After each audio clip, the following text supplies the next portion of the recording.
Саламатсыздар ма? Көркем жазу сабағының бүгін 8-ші сабағы. Бүгінгі сабақта біз Г, Ғ, К және Ц әріптерін көркем жазып үйренетін боламыз. Баршаңызға сәттілік.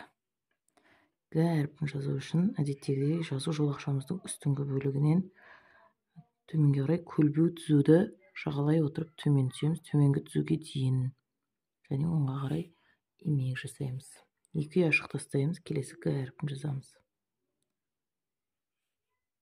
Тағы да екі ұяшық тастап Г әріпін жазамыз. Бұл біздің Г әріпіміз. Жазу жолақшаның үстіңгі және астыңғы түзуден төменге немесе жоғарыға шығып кетпейміз. Жазу ережесін сақтаймыз. Келесі Ғ әріпі дәл Г әріпі сияқты жазамыз. Және оның белін сызамыз. Тағы да екі ұяшық тастаймыз. Белін сызамыз.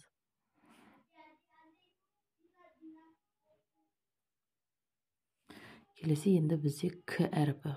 Біз алдыңғы сабақтарда Қ әріпін жазып үйренген болатынбыз.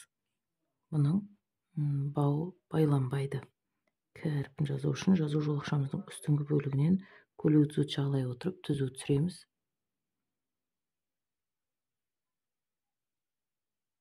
Бұл бізде К әріпі. Келесі екі ұяшық тастаймыз. Дәл солай тағы К әріпін жазамыз.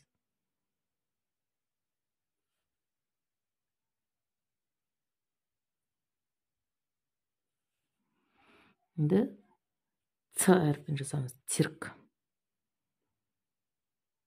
Көлбеу түзуді жағалай отырып төмен түсеміз. Тағы екінші тармағын жасаймыз. Үшінші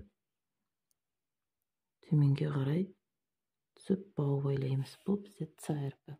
Тағы да екі ұяшық тастаймыз. Міндетті түрде қолын созып отырамыз.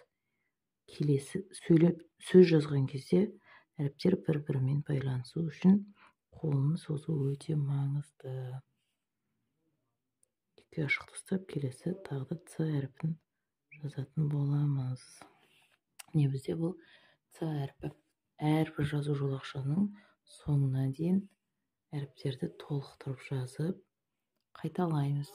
Көркем жазу ережесін сақтай отырып жазамыз. Баршаңызға сәттілік. Енді Г әріпінен келетін сөз мысалға жазайық. Мысалы, гүл сөзін жазайық. Қолын созып келесі Ү әріпін жазамыз.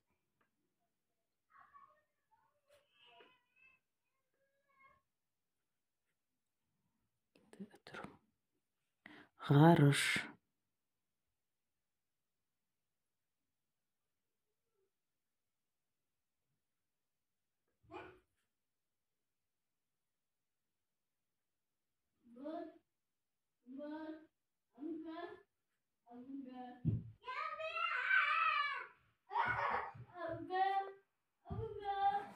Әр сөздің арасына да екі ұяшық тастай отырып жазамыз. Кел.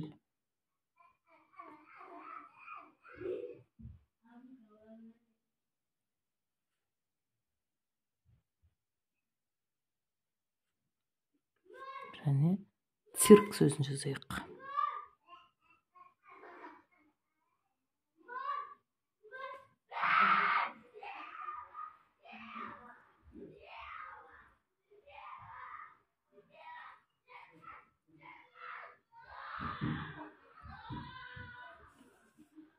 Сәттілік баршаңызға.